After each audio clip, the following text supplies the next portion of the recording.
majority leader akisema basi itapatikana, usijali itapatikana. Hii ndio wenye serikali.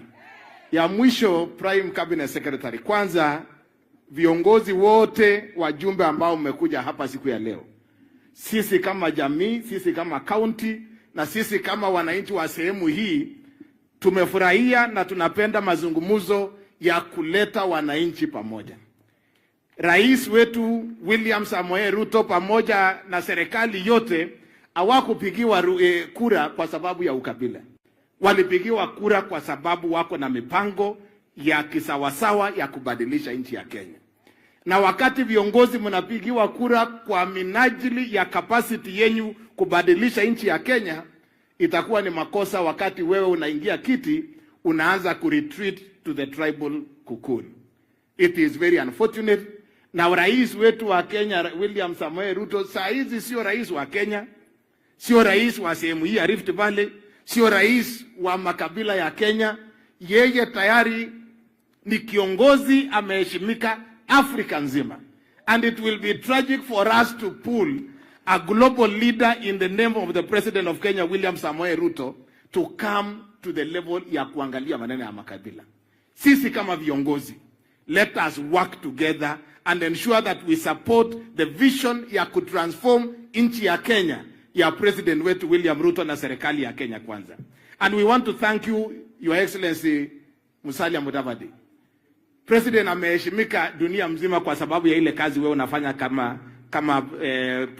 kama CS wetu wa Foreign Affairs. Hiyo trip ya United States of America ilifana kwa sababu wewe umekaa chini na kupangia yeye mikutano na urafiki kupitia kwa ile experience wewe uko nayo. Na sisi kama wananchi wa sehemu hii, we want to thank you in a special way. Lakini hata kama wewe ni prime minister na unasimamia foreign affairs, katika ile hali ya kujenga urafiki na undugu, Prime Minister, tunaomba kuna mabarabara hapa yetu ambayo ina connect sisi na Western Kenya na sehemu zingine na kule Nyanza province. Tunataka tujenge maendeleo ambayo inatusaidia kuunganisha wananchi, sio ile maendeleo ambayo inatenganisha wananchi. So let us build our infrastructure as a way of connecting and building bridges between communities and between regions in our country. Let us not build bricks and create division between communities in our republic. Na hii Nandi hii is cosmopolitan. Hii Nandi tuko na Waluya, tuko na Wakikuyu, tuko na Wakisii, tuko na Wanandi, tuko na kabila zote.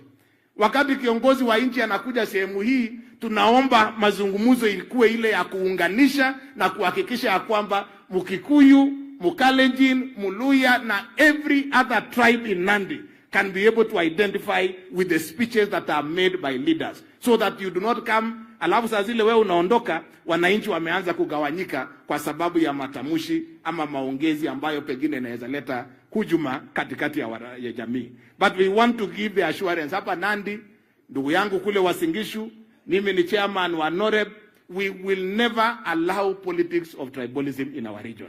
We want the politics ya kuunganisha wa Kenya so that we can be able to turn around our economy and move forward in the right direction. And anole ne big up Nandi. Sinjia hiyo ndio tutabadilisha maisha yetu. So sitaki kusema mingi kushinda hapo. Sasa kwa heshima, wapi wimbo ya Omwami Prime